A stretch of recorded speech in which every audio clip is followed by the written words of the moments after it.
Okay. So have you learned some Vietnamese words?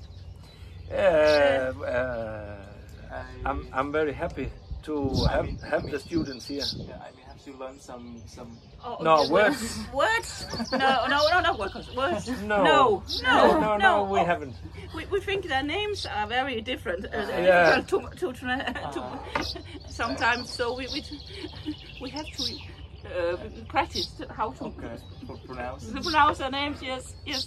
And then I'm wonder if they speak Vietnamese, the pigs, or Danish, the pigs, or English. We don't know. We don't know. We don't know. I think if they are a little angry, sometimes they can be a little angry if the pigs don't want to move. I sometimes hear on Vietnamese, and it looks like it's not good words coming out. So I heard from students working at the farms that because there are many Vietnamese working in the farm, they use Vietnamese language to move the sows. Yes. So when the new workers, like maybe from Denmark or from other countries, the pigs they don't listen. They don't listen. And the farmers start to get angry. Now you speak Danish. In the farm, they have certain words they use to like move the sows. But we taste some Vietnamese food. Yeah. Because we have the canteen. We eat together every morning. And sometimes they bring traditional Vietnamese. Wow. It's really nice. Yeah, really nice. Yes. Yeah, exciting to taste it. It's very different. It's different, yes. Yeah. Very. Yeah. So nice. And it is also tradition. If some of the workers, also us, have birthday, you bring bread for the morning breakfast. Okay. Yeah. So. I think it should be a girl in the house, so it's more like a handful. She can cook better. No. I don't know because Tan, who recently finished here, she told that when she came here, she was not able to cook herself. Oh my God. She had to learn by herself to cook. Really, because many Vietnamese girls are a handful. Yeah. But the most delicious foods are cooked by men, I think. Yeah. Usually. Okay. So, Yeah. But I see. I believe Tan. She did very good in the house. She make schedules, plans for cleaning and all this because she don't want to do it alone. Also, the boys, they had to do some cleaning in the kitchen and the bathroom. So I see they're hanging plans with the crosses. And this week you do, this week you do. Nice. Very good. Yeah. And also how to do. Yeah. That's what I told them when they before they come here. Because if you don't have the rules and schedule, then the people will start to like, oh, you don't want to do that, so I don't do that. Something like that. Yeah, exactly. So the house will be dirty and not good for them. Yeah. That's also we said to them. You have to take care of the house. Yeah. You live there. You clean. Yeah. But so far, you're happy with the Vietnamese students? I am. They are very polite, and they even if it's for them to come here, it's quite a shock because it's so different. But they don't complain, and they really try to learn everything we do on the farm, and I really admire that they do it, because I know from Danish students, young students coming here, that sometimes they I don't like the smell, and I don't like the word. I'm afraid of the needles, or so. But I never hear this from the Vietnamese. So. But how about their English? Is this the problem? Sometimes it is, yes. The last 2-3 students. I see this. They make an interview on YouTube, so it will be able for me to hear them speak, and I really like this, because sometimes earlier coming students here, they were very poor English, and this is the biggest problem, because if they speak the English and we understand each other, we can learn them all about the stable and about the work and about the pigs. It's no problem. About how to live here and how to do everything. No problem. If we cannot communicate, it's a problem to learn them. Yeah. And I think it's very bad for them, because they cannot talk with the Danish guys or Ukrainian guys or in the shop, or they will not. The experience will be too low because they don't get enough from other people.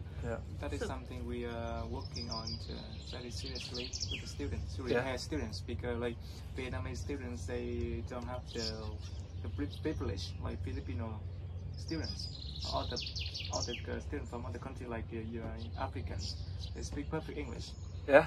But then Vietnamese, because we didn't have the good background in English in the beginning, like when they are children now, when in high school, they start to learn maybe in university, and then when they wanted to come to Denmark, so the English was just enough for them to come, but not enough for them to like experience the life in a good way. Yeah. That's what I. That's farmers. The English is like I would say the most important about being a student. The only complaint I get from farmers is about English. Not about work. Because I can see that Vietnamese are more responsible than some other students. And they're not lazy. No. Exactly. Because African students, they will be lazy when after a while exactly. They get like a little bit soft, relaxed. First time they scared, they're gonna be fired. And then later they're gonna be relaxed a little bit. Vietnamese, I go everywhere, they are very good. Because we tell them what to expect in Denmark. Expect for the guy, except for the guy that came here for one day and left. I told him the same thing, but he didn't. Maybe he couldn't stand the smell or the. I think he no, not the cold. Also because he'd been in Germany before he came here, so he know about this. No, I think he was scared about something inside the stable, the smell or the noise, because the pigs, they can scream a lot, especially when we do feeding. Something like this, he was scared. But not everyone have the privilege to go home after the first day. Because some students, they need to prepare for the whole trip, and they need to pay some money for the flight ticket and for the aisles. And then they don't want to disappoint their parents. Their family. Their family. So they want to stay, because not everyone come and like the smell. No, of course. Of course not. You have to practice. So one day, few days is normal. So And Vietnamese students, they are on holiday, so they go back home for the holidays. They said they miss the smell. They asked the parents to raise some pigs. So no. I would say you can get used to the smell, but I don't miss the smell. But you can get used to it. Yes. And the truth is that you will get used to it, because when you work in it all day, you don't feel it so strong anymore. I don't know if your nose gets maybe a little vaccinated or what happens, but but I sometimes have visitors also inside the stable, and of course I can see that they feel the smell really, really strong. There are some farms the smell very strong. But I think when you never been in a stable before, a pig stable, and first time you come inside, it's like your inside your nose. You really have a big reaction on the smell. Me been there for 30 years. I'm a little vaccinated, so I don't feel it's so strong, the smell. And also, you know what to expect. Of course I know what to expect. So you were raised as like your parents are farmers or something? This is the farm is inherited from Bente's parents. Okay. Yes. Yeah. Yeah. My grandmama and grandpapa was the first one here. Yeah. Yeah, and then my mom and dad, and now us. I can see some good amount of children follow their parents' work. Yeah. Yeah. Yeah. I don't think we have 3 girls. 3 girls. 3 girls. And they will? No. No. They are not married to a farmer, so No. they do bank jobs and computer jobs and doctors. So No. yeah. We have to find someone else. Actually, we will be the last from the family on the farm, I believe. I believe that are they married already? Yeah, Your 2 girls? of them. 2 of them are. So one left. Yeah. How young she is? But she have a boyfriend. They already have a boyfriend. Yeah. Yeah. Because I believe there are some Vietnamese farmers, the Vietnam students, they want to run the farm. So you can get the son-in-law, Vietnamese son-in-law. Yeah. So don't worry about it. I think it's too late. You should have planned it. We should have planned it. Yeah. Yeah. Yeah. We should have been doing more than just 3 girls. Yeah. We should I have don't know if a boy would like to have a farmer. we should have tried again to get a boy. Yeah. Yeah. Well, maybe he didn't want to be a farmer, so no. No. No. But is it a good business? Stressful? So to run a big farm might be quite good. It's a good business now. Yeah. It's an okay business. Yes. So, Yeah. so But of course the business can change a lot because, for example, 3-4 years ago it was bad business. But it's because in Europe, if we have 1 or 2% too many pigs, the price go down, and when the price go down, some farmers they stop. Yeah. And then 1-2 years later, we only have 98% pigs, and then the price go up. So It will go up and down. It goes up and down 4 or 5 years, up, down, up, down. Okay. Yeah. Right now it's good business. Okay. So I think like 2 years ago there were many farmers that went bankrupt. Yeah. Because of the war from Ukraine. Yeah. So the gas, the the gas price go up. energy prices go up, and also the pig farmers who not run their own land fields. Yeah. We have a lot of fields, but pig farmers who don't run fields, they have big problem because the prices of the grain were very high because of this in Ukraine. Yeah. And they some of them went bankrupt. Yeah. I have a question, like how do you find a business partner to buy your pigs when you sell, and whether you sell your pigs to this company, or is it a government company, or it is like? No, it's a private slaughtery. Private, owned by a German company. German company called Tönnies. But it's based in. It's based in Denmark, and the pigs are slaughtered in Denmark. So in 75 kilometers from here. Okay. Yeah. It's very huge company, right? Yeah, it's a big company. Yeah. But how many slaughter companies like this in Denmark? We have three big companies slaughtering pigs in Denmark. We have the Danish Crown. They do 70% of all pigs slaughtered in Denmark. We have the Chicken Company, which we deliver.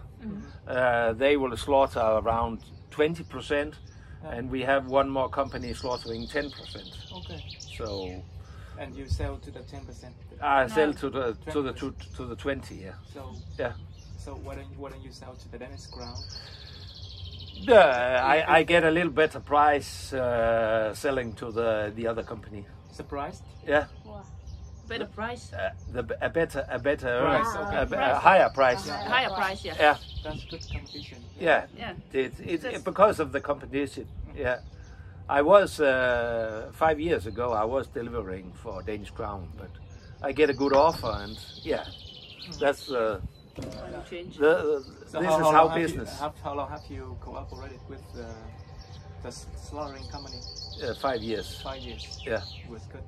So you raise your pigs until 30 kilos or 100 kilos? To 100, 120 kilo. All of your... All. Okay. Yeah. So we sell them all 120 kilo directly for slaughter. So majority of farmers, I see that they raise the pig to like 30 kilos and they sell to Germany. Many farmers do. They will raise the pigs until 100 kilos to slaughter. You are correct. You read a lot of Danish pig production, I hear. I've been here. This is the third time. The third time. Yeah. Yes. Yeah. When you have a pig farm like me, the south department and the small piglets department, 6 men is working, and the slaughter is only 2 working. Okay. Because the slaughter is easy work. Just the system, the automatic system, give them food every day, and they just grow and grow. So I believe that maybe 90% of the Vietnamese students, they work with sows and small piglets. Yeah, until 30 kilos. And that's why you speak about sows and piglets until 30 kilos, because there are a lot of jobs there. Yeah. But in Denmark, half of the pigs is going for export in Germany at 30 kilo, and the other half is going 120 kilo for slaughter in Denmark. We don't we don't export pigs 120 kilo for slaughter because the transport cost is too high. Yeah. I also heard some stories that the farmers, they like when in the big, very huge farms, they also have a department for slaughter pigs, like 200 kilos. Yeah. But after a few years of trying, they want to stop. Yeah. Because I can see that there is the risk. The longer you raise a pig, the higher risk you can have. If the pig dies or something happens, and the expensive for the food, it is also the problem. Yeah. Yes. But that's the system right now. That if I divide the profit, I make profit on sows and slaughter. But the slaughter, I have nearly no profit right now, but I have a very good profit on the sows.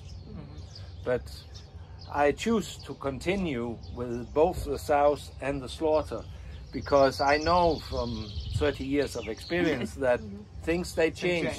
In 1-2 years it can be opposite. So you also raise to 30 kilos and also have slaughter pigs? Yeah. I have both. So that is a good balance. Yeah. Maybe 50 or 60. I have all the pigs, the sows, they give birth.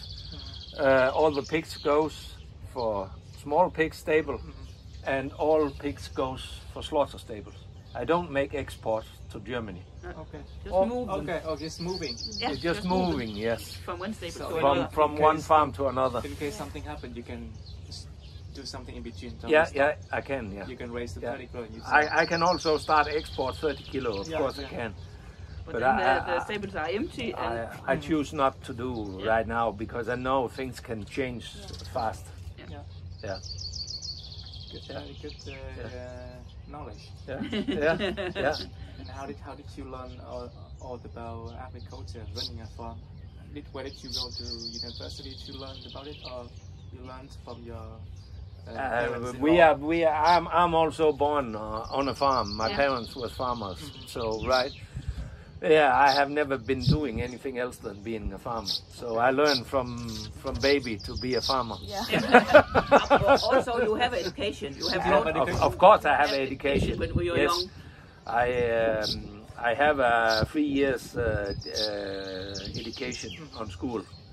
I learn about, of course, I learn about farming, fields, pigs. But I also learn about motivation when you hire people. I learn about motivation. I learn about the general economy, national economy. So yeah, I've been 3 years for agricultural school, like a little like university. Yeah.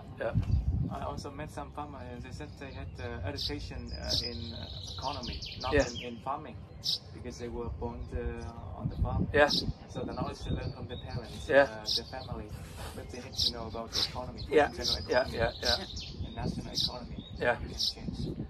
I think the most important for me was to learn about hiring people, about motivation, about how do you make people be happy workers, because it's hard to get new workers here in Denmark. So the workers we have here, it's important that we make them feel comfortable here, make them be happy here, make it fun to go to work. Yeah. Exactly like I believe you also like your jobs. Yeah. So it's important that when you come here, you look forward to have a nice day and work. Yeah. So you create environment when all the employees are happy to go to work. I try. And I think about it. Have you been to the farms often? Because it can depend on your manager or your workers, like the older, the longer worker, the experienced worker at the farm, because they are the one who, I think, control the environment a little bit when they give jobs to students. Yeah.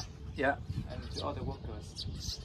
So yeah, it's a good thing to think about it, but to make it into practice, it's quite challenging because all people are different. Yes. They have different way of thinking, reacting, and making decisions. And also when we have different cultures, we have Danish people, maybe Ukrainian people, or we have also been Polish people, Romanian people, and Vietnamese people, and then also this is very important. They still need to understand it, and all the also need to understand it. But also I think it's exciting to meet people from other places of the world, to hear about how they live and what family do you have and why is you here? Yeah. I have one question. Like, why you choose to hire the Vietnamese students? Because they are a little bit more than the Europeans. Yeah, but I believe it's good. Sometimes it can be nice for the jobs they have to make, because the small pigs, they run on the floor. And when you are a small person, you get faster to the floor. Easier. You are closer to the floor. It's easier. Then if you're 2 meters high. And I see, they move. The Vietnamese, they move very fast in the stable, because they are only 50 kilos. Because I have, especially like the Danes and also some of the Ukrainian people, they are more than 100 kilos. Yeah. But of course, if you have a big sow who don't want to walk and you have to push a little, you can push harder when you are 100 kilos. But I have a mix of workers here, so it's very nice. Yeah. The Vietnamese practicants, they are fast with the fingers handling the small pigs. I like it. Yeah. But of course, the first Vietnamese, it was a little like a coincidence, because before the Vietnamese we had Ukrainian students here, but after the war it's not possible to get male Ukrainians here. So that's this was why we started with the Vietnamese. Yeah. Because I didn't know much about the Vietnamese before I had them. Was it difficult for work advice to convince you to take Vietnamese students? Because some farmers are like conservative. They want to to wait and see and hear from other farmers how Vietnamese are working. Yeah, but Alexandra, she told me that she had other farmers who were happy about the Vietnamese, and then I see it. Yeah, we'll try and see. If we don't like it, we will take another nationality next time. So yeah. So it's good that you started. So yeah, we're very. If otherwise, we wouldn't be meeting. No, that's correct. That's correct. Yes. It's good. Yeah. It's nice for us to have a talk to farmers, and because usually the students, they don't have the good English to have a talk, open talk. In many topics to farmers. No, that is. It is difficult, especially when they are new here. When they've been here for one year, they get more trained to speak English. Yeah, because they need to speak. We speak English on the farm. The Ukrainians also speak English. So I had and there were a guy here. His name is Hugh. The second guy, third guy come here. Yeah. Woman here, his name is Woman Hiếu. You remember the name? His Vietnamese name is Woman Hiếu.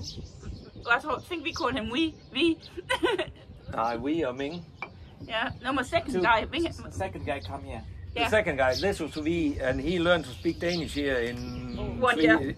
No, in half a year. Half a year. In half a year, he started to speak Danish. He was very special. I'm not sure about it. There's a guy, but beginning his English were very bad. Yeah. Then after 1 year, I met him. I'm quite surprised. Yeah.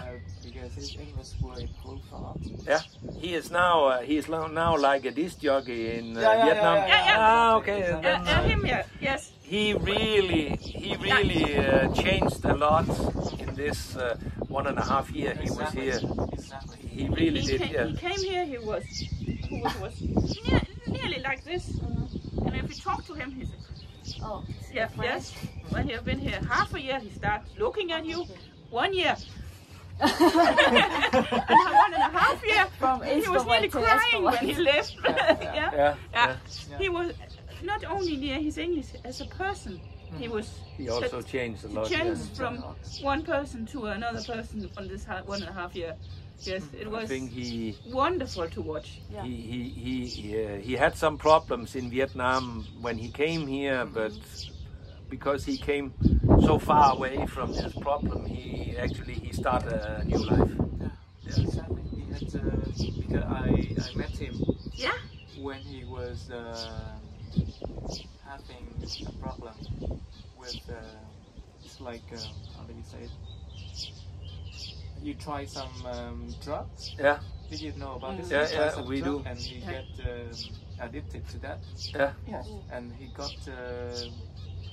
Before I met him. I talked to him many things. Then, like 10 minutes later, he asked me what did he say. So I forgot what I said.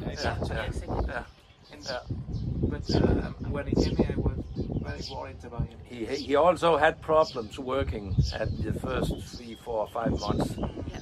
And also his colleague tell us that he had problems. He had problems working, Yeah. But after this time, it gets something better. happens. Yeah, it did. Yeah. And the last half year, it was so nice. Yes. And he traveled a lot around in Europe. Yeah. You saw a lot of Europe. Yeah. And it's also nice for us to see that he have a good life now in Vietnam. We see pictures of him on Facebook. Yeah. Very happy. Yeah. Yes. That's very good to hear. Yeah. And also I'm in touch with him sometimes. Yeah. I make phone calls and. Okay. Yeah. And he showed me some disco. Yeah. Then you will have to say hello from us many times. Yeah. He always welcome me to come to his house. Yes. I was there like a few times. Yeah. And I talked to his family a lot. Yeah. And he's a student that makes me happy a lot. Yeah. He could like completely change his life. Yeah. Yeah, he changed his life. Yes, completely. Yeah, completely. Completely. In many ways. Yeah. And he was the last month. He was the one who, when there come new one, was saying, "How are you happy here?" Or so different. Yeah. Yeah. Yeah, that's the youngest of my girls. Okay. I'm also a good matching. I'm a match. You know, matching people. Okay. The message in the car. The message coming now.